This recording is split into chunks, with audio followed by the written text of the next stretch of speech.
ভাই বোনেরা, আসসালামু আলাইকুম। আসলে সবাই উদ্গ্রীব অবস্থায় আছেন। বিগত 16টি বছর শেখ হাসিনা সহ তার দোসররা আমাদের আপনাদের উপর যে অত্যাচার করেছে, হামলা মামলা হত্যা গুম কোনোটাই সে বাদ রেখেনি। কথা বললেই তার উপর বিপদ ছিল। এবং অত্যাচার উন্নয়নের দৃষ্টান্ত কিন্তু আমরা যেখানে বসে আছি এই জায়গাটা দেখলেই বোঝা যায়। কারণ আমার ছোট ভাই, যিনি ধামরাইল আওয়ামী লীগের, আপনারা যেভাবেই বলেন, আমি মনে করি 3 নম্বর নেতা ছিলেন। বেনজির সাহেব, মালিক সাহেব, আপনাদের ইউনিয়নের বিজান সাহেব। আমি মিথ্যা বলছি? সবাই বক্তৃতা বলে যাচ্ছেন ভাই সেকেন্দার আপনাদের কোনো উন্নয়ন হয়নি। এটা তো আমরাও দেখতেছি, আপনারাও দেখতেছেন। বাংলাদেশের কোথাও এই ধরনের ইউনিয়ন পরিষদের অবস্থা আছে কিনা আমার জানা নেই। তাহলে এই যে রাস্তাঘাটের টাকা পয়সা এত কিছু কোথায় গেল উন্নয়নের কাজ? আমি নিজে জানি, কারণ আওয়ামী লীগের আমলে আপনারা আমাকে ভোট দিয়ে পাঠিয়েছিলেন উপজেলায়। আমি জানি আওয়ামী লীগের নেতারা কি সব কাজ করে। যেটা সর্বশেষ নামানি এই চেয়ারম্যান, আপনাদের এই চেয়ারম্যান, যদি আপনারা জানতে চান, আর আমরা যদি আল্লাহ ইনশাল্লাহ সামনে নির্বাচনে ক্ষমতায় যাই, আপনাদের আমি একদম আঙ্গুল দিয়ে দেখে দেব যে এই বাইশাকান্দা ইউনিয়নে কোন রাস্তাঘাটে কত টাকা বরাদ্দ হয়েছে, কোন রাস্তাঘাটে কয় পয়সা খরচ সে করেছে, এটা আমরা জানি। উন্নয়নটা আওয়ামী লীগের উন্নয়ন ছিল ঠিক একই রকম। আজকে যদি যান, আরেক বড় ভাই রাজনীতিতে তাকে সম্মান করে বেনজির সাহেব দায়িত্ব দেওয়া ছিল, 24,000 কোটি টাকা চুরি করেছে।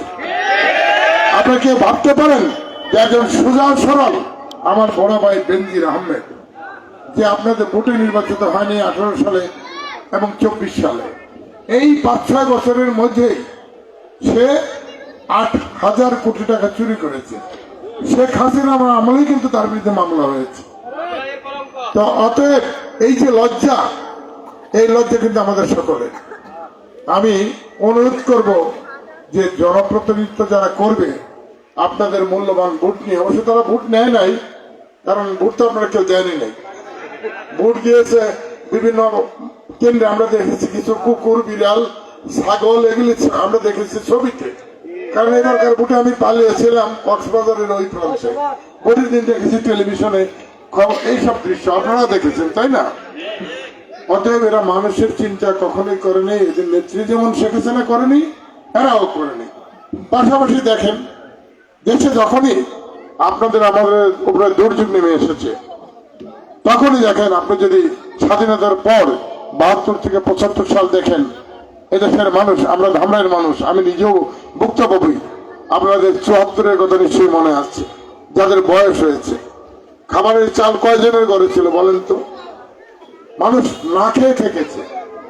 75-এ যা হোক পট পরিবর্তন হলো, সাথে সাথে ওই সেনাবাহিনীর ভিতর থেকে এসে শহীদ জিয়া সিপাহী জনতা দাবির প্রেক্ষিতে দেশের দায়িত্ব নিলেন।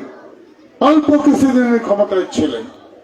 ওনার মৃত্যুর পরে আপনারা দেখেছেন যে ওই চিটাগাং সার্কিট হাউসে যখন ওনাকে মারা হলো, একটা বাংলা সুটকেস, একটা গেঞ্জি, একটা পাঞ্জাবি, একটা লুঙ্গি পাওয়া গেছিল, আপনারা অনেকে জানেন। তারপর থেকে পাতলা একটা জায়নামাজ ছিল। তারপর থেকে যত সরকারি আসছে বিএনপির বিরুদ্ধে, দেখেন তো শহীদ জিয়ার বিরুদ্ধে একটা অপরাধের প্রমাণ কেউ করতে পারছে? পারেনি। তাকে বরাদ্দ দেওয়া হয়েছিল ক্যান্টনমেন্ট একটা বাড়ি, যেটাতে বেগম খালেদা জিয়া আমাদের প্রিয় নেত্রী এবং তার 2টা অবুঝ সন্তান নিয়ে এসে ওই বাড়িতে বসবাস করত। এই শেখ হাসিনা ক্ষমতায় এসে দেখেন, সেই বাড়ির থেকে তাকে বের করে দিয়েছে। তার চোখের পানি আপনারা সকলে টেলিভিশনে দেখেছেন। কত নির্দয় শেখ হাসিনা সকল ফেরাউনকে সে হার মানিয়েছে। বের করে দিয়ে শুধু ক্ষান্ত হননি, আবার যদি রাজনীতির পরিবর্তন হয়, খালেদা জিয়া যদি আবার ওই বাড়িতে ঢুকে, সেই কারণে সে রাতারাতি ওই জায়গার মধ্যে কয়েকটি 15 তলা বিল্ডিং করে ফেলছেন, যাতে ওই বাড়িতে সে খালেদা জিয়া আর না ঢুকতে পারে। সেই ধরনের একজন প্রচন্ড সরকার প্রধানের কাছে আমরা কিন্তু সকলেই জিম্মি ছিলাম। আল্লাহর বিচার আল্লাহ করেছে। আওয়ামী লীগের সব নেতা সব কর্মী তো দোষ করেনি, কিন্তু শেখ মুজিব যখন মারা গেল তার পরিবারের কয়েকজন মারা গেল, সবাইকে রেখে গিয়েছিলেন। আর উনি যখন বিদায় নিলেন, আল্লাহ তাআলা ওনাকে তো তাড়ালেনি। আজকে দেখেন আওয়ামী লীগের কোনো মানুষ নেই। দুই একজন টাওয়ার যদি থেকে থাকে, একটু আগে বোধহয় রবীন্দ্রনাথকে বক্তৃতা বলেছিলেন, আপনি সকলেই ছিলেন, তার সাথে যে যোগ দিয়েছেন। এতই কি সহজ? দেশের মানুষ সব বুঝে। আপনারা অপেক্ষা করেন, দেখেন আগামী নির্বাচনে আপনাদের সহযোগিতা যদি পাই, আপনারা নিশ্চিত থাকেন এই বন্ড যারা আওয়ামী লীগের সব সুবিধা নেই, বিএনপির সব সুবিধা নেই, এবং আপনাদেরকে বিক্রি করে থানা টানা এখানে দালালি করে যারা এগিয়ে যেতে চায়, তারা কেউ ধামরাইতে আপনাদের কাছেও থাকতে পারবে না। স্বাধীনতা থাকবে আপনাদের, স্বাধীনতা থাকবে আপনাদের। মান ইজ্জত রক্ষা করার মালিক আল্লাহ। কোন টাউন ডক্টর আপনাদের উপরে যে কোন রকম কথা বলার সুযোগ পাবে না ইনশাল্লাহ। এবং যে কথা বলছিলাম, সেই শেখ হাসিনা তার দল বল নিয়ে গেল, এবং শুধু নিয়েই গেল না, আজকের অবস্থা দেখেন তো, আমাদের নেত্রী খালেদা জিয়ার বাড়ি থেকে তাকে বের করে দিয়েছে। আল্লাহ তাআলা তার 14 গোষ্ঠী সুদ্ধা তার যত নাম ডাক আছে সব সুদ্ধা দেশ থেকে বের করে দিয়েছে। সেদিন দেখেন দিনে দুপুরে বাড়িটি আপনারা দেখছেন, কিছু উত্তেজিত জনতা আমরা এই ধরনের কৃষ্টি কালচার চাই না। আমরা চাই এই দেশটি আমাদের সকলের, আমরা সকলে মিলেমিশে দেশটা চালাবো, আমরা মিলেমিশে থাকবো। কি বেনজির সাহেবের মতো ওই 8,000 কোটি টাকা চুরি করতে হবে, আর ওই মালিক সাহেবের মতো মানুষ আমি দেখেছি বড় বড় আলেমদের সামনে কোরআন শরীফের বিভিন্ন আয়াত থেকে, কারণ আপনারা আমাকে উপজেলা চেয়ারম্যান করে দিয়েছিলেন, অনেক প্রোগ্রামে আমার থাকতে হয়েছে তাদের সাথে। কোরআন শরীফের আয়াত ভুল ধরেন সে শরীফবাগ কামিল মাদ্রাসার প্রিন্সিপাল সাহেবের, তো বলে যে আপনি সঠিক বলতে পারেন নাই, অর্থও বলেন। তো এইরকম মানুষদের যদি আমরা ক্ষমতা দেই, আমরা মুসলমান যে দেশের সবচেয়ে বেশি না প্রায় 92-93% মুসলমান, ধামের অবস্থাও তাই।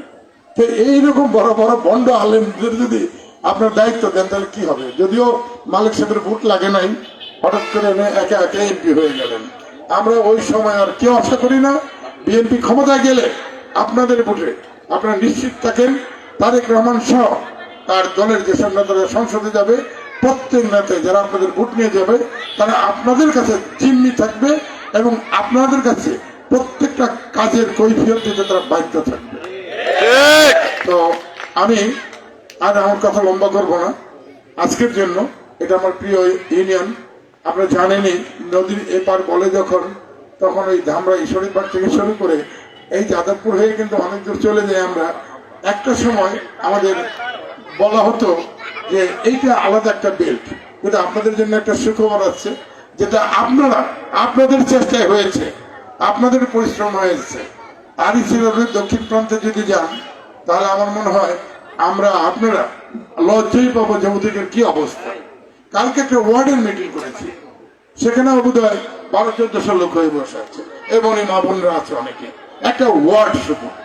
তো যাক, আমরা সকলেই চাচ্ছি ধামরাইতে একটা শান্তি আসুক।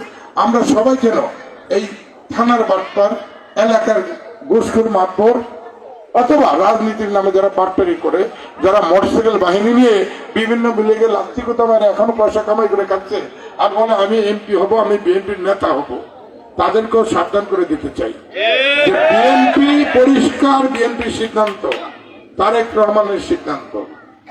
বিএনপির কোন নাম ভাঙিয়ে কোন লোক যদি চাঁদাবাজি করে, সন্ত্রাসী করে, কারো জায়গা জমি দখলে যায়, আমার মাঝে যদি থেকে থাকে, তাদের জন্য আমি বলে যাচ্ছি যে তারা আমার বিএনপির কোন লোক না। আপনারা সকলেই শুনেন না, তারেক রহমান মাঝপথে উনি বলেছেন তাদেরকে পুলিশে ধরিয়ে দেন।